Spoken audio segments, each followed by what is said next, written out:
What if thousands of people vanished and no one could explain where they went? In Mexico, entire families disappear overnight.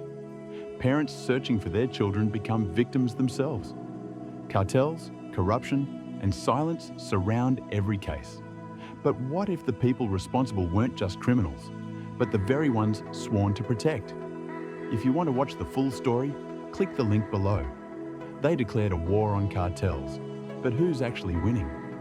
Since 2006, Mexico's streets have seen more gunfire than most war zones. Military patrols, drone strikes, mass graves. But behind the uniforms and promises lies a terrifying truth. The violence hasn't stopped. It's only evolved. If you want to watch the full story, click the link below.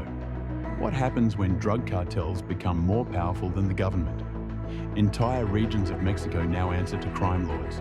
Schools, police, even airports, all under cartel command. The lines between state and syndicate are blurring fast. Is this still a country or a kingdom of crime?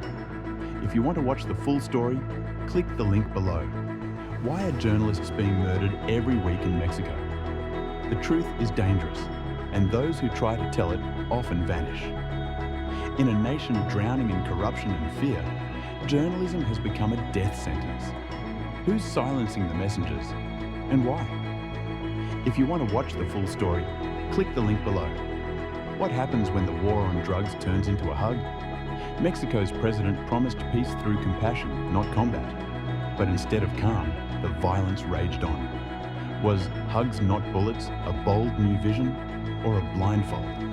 If you want to watch the full story, click the link below. Can you imagine a mass grave holding 250 people with no names, no justice, and no answers? In Veracruz, that's exactly what was found. It wasn't just a tragedy, it was a symptom of something much darker. What kind of society lets this happen again and again?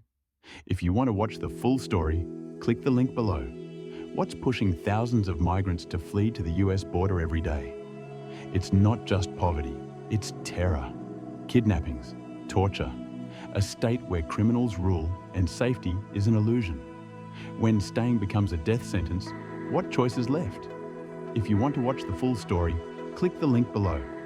Why is America's overdose epidemic tied to battles being fought in Mexico? The fentanyl flooding US streets is manufactured and trafficked by two of the deadliest cartels in Mexico. And they're not just getting stronger, they're evolving into war machines. If you want to watch the full story, click the link below. What if your biggest threat wasn't the criminals, but the ones wearing uniforms? In Mexico, the military is everywhere, and so are reports of rape, torture, and extrajudicial killings. Are the protectors turning into predators? If you want to watch the full story, click the link below. What happens when a kingpin falls and chaos takes his place? After El Chapo's capture, rival cartels rushed in to claim territory and blood flowed in the streets. But what came next was worse, a storm of violence that no one can seem to stop. If you want to watch the full story, click the link below.